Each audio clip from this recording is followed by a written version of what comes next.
Hey everyone, it is 2:30 in the morning in beautiful College Station, Texas. It's Saturday night. I've spent a few hours playing Battlefront 2 by myself on the PS4, and I thought let's make a Star Wars video, and we're going to talk about why Finn fails as a character. Um, I'm someone who really likes the new movies. I really like the stories. I really like the new characters. I will admit, I think The Force Awakens was way too New Hopey feeling, but I like it for introducing us to new the characters: Rey, Kylo, Poe, except for Finn, and we're going to talk about why. I There was so much potential with a stormtrooper switching sides. Like someone who was on the bad guy team, and maybe we get like a little. Maybe we could have gotten like a little window that let us sympathize a little more with the First Order in this instance. And that's the same reason I was looking forward a lot to the campaign in Battlefront 2. The whole campaign is from the perspective of an Imperial Inferno Squad Special Forces fighter. Like we kind of get a little bit of like maybe sympathy for the Empire, or like a redeemable cool hero, like someone like, to them the Death Star blowing up is a terrorist attack, or yeah, the rebels are like militants and radical and terrorists, and the Empire is the one that's keeping everything together. And I was really looking forward to that. But then when you get into the campaign of Battlefront 2 and meet the other Imperial characters, they're all just a bunch of evil idiots. And then halfway through the campaign, your character switches to the Rebel Alliance, and you're not even that surprised. And that same vibe is what you get from Finn. Um, Beginning of the movie, he doesn't kill anyone. He obviously has a lot of hesitation about his mission. He gets back. He's sweating under his helmet. I guess they're all sweating. They're running around a lot on Jakku. That is Jakku. And he then goes from there. He helps Poe escape, joins the resistance, excuse me, and doesn't seem to have any sort of reservations or regret or remorse for basically being a turncloak and abandoning his brother stormtroopers who he presumably trained with and was raised with. And um, it almost sums it up when they're in Maz's Katina on Takodana. He he says his line. He's explaining to Rey that he was a former stormtrooper, but he trained shides. And I love the line. This isn't verbatim, but look it up, because even the first time I was watching it, I was in pure Star Wars love, watching The Force Awakens, the first Star Wars movie in years, like that kind of roast into goggles. But I still was giggling when he's like, "I decided I wasn't going to kill, not for them." Like he could have. I'm not going to kill him. I'm a pacifist, but no, I'm fine killing. I just don't want to be on the Imperial side, the First Order side. I don't know what you'd say that. No, and I'll explain a little more. It just he obviously, like, he was a janitor on Starkiller Base, right? Like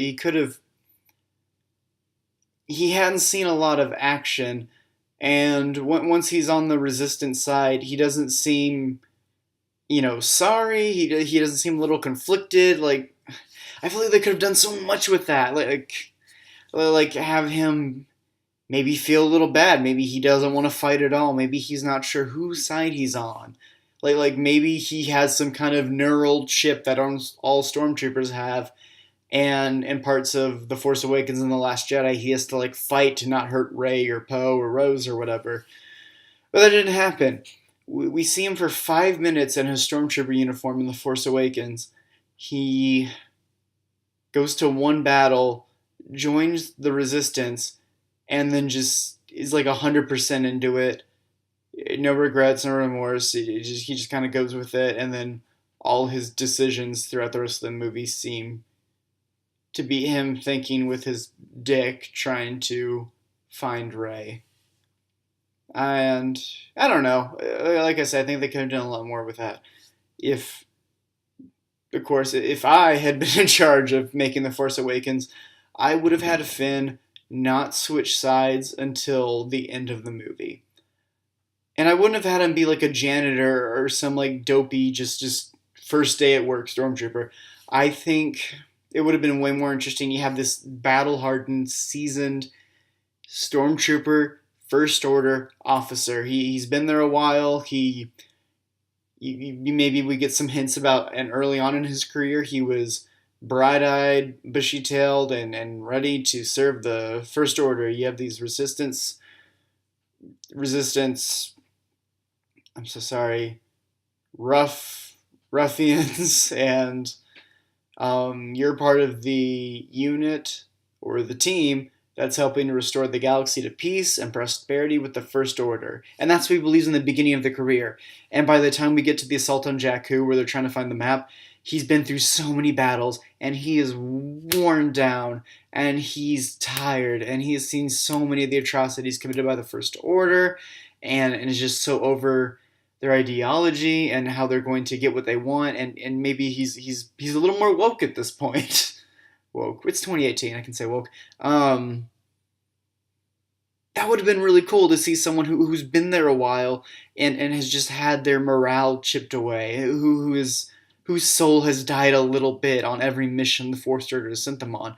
I think that would let us sympathize a little more with the character and make us realize like the First Order really are the bad guys, having this man who was an eager recruit and over the years has just kind of been broken down by what he's seen and what he's done, and at the end of the movie maybe he has a decision that he can keep doing what he's doing and let the resistance get blown up, or he's the one that tells him, hey, here's the thermal oscillator on the Starkiller base, hit that and you're good, and then he switches over. I don't know, to me that would have been way more compelling and emotional than someone we don't know changing sides after he hasn't done anything in the first 5 minutes of the movie. Because in The Last Jedi, I think Rose mentions this, maybe not, but like, well, there's one or two mentions to Holdo says this to him being a former stormtrooper, but it doesn't mean anything because we never saw him be like a real stormtrooper or an officer or infantry or whatever. He literally spends, again, as far as we know, his first day on like a stormtrooper mission, looking around. His friend dies. He does the Simba thing across his face, and he's like, "Well, this sucks," and then he leaves. But then is fine doing the same things for the Resistance. Like we never see if he like witnesses anything bad happen or any atrocities or anything. He just, again, as far as we know, he went from a janitor to just getting picked up for this mission for Jakku, and he doesn't like it, switches sides, and kind of has a crush on Ray or Rose or whatever, and likes where he is now. I don't know. So it doesn't really mean anything that he was a stormtrooper, because we see him as one for 5 minutes, and the whole time he's obviously miserable. Like we never see anything about how he was taken from birth. We know that. I'm using the same word again, and I'm sorry, but it seems way more compelling to have him as this this kind of old, hardened Imperial First Order officer. I keep saying Imperial because Imperial's like the adjective for Empire. There's not an adjective for First Order. We see him as this First Order. We don't see him as this First Order officer who's hardened and bitter and wary and just sick of it. And that would have been so much cooler to see than what we got. And again, I'm someone who likes the new movies. I love The Last Jedi. I was surprised by a lot of it, which I enjoyed. I think it did some interesting things. I liked it, and I'll stand by that. And I will be one of the first people to admit that The Force Awakens is like an update of A New Hope. But again, I enjoyed it because we got introduced to a lot of the new characters, and I like the new characters, and it was cool to have a new Star Wars movie after so many years. I was so excited to be in that theater. I just think you had this really cool opportunity with the character who was like a turncloak First Order soldier, and could have had him either conflicted or again like maybe he's programmed or brainwashed in some way and he has to fight against that. But you don't get that. You just get someone who really doesn't change or grow that we've seen in the movies. I think we've seen some growth from Rey. We've seen so much. We saw so much growth with Poe in the Last Jedi in terms of leadership, which I liked. We saw even like there's more growth with Luke, who at this point is an old character. We see more growth with him in that one movie, The Last Jedi, than Finn has had in these two episodes. I said Poe by accident, I meant Finn.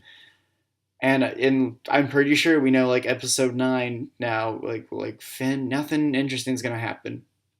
There's not gonna be a switch that gets flipped and he goes back to the First Order. He's not gonna like feel conflicted. He started off hating the First Order, and that's how we're gonna end. And it's fine. He's a cool hero.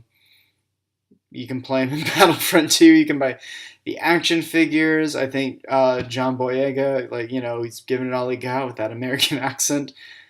He's British, by the way, if you didn't know that. I'm not. He is. I don't know. I think they could have done more with the idea of a stormtrooper who turns against the First Order / Empire, and we didn't really get to see that because J.J. Abrams was playing it safe. But I do like the new movies. I can't wait for episode 9. That's all I had to say about Finn. So, yeah, thanks and good night.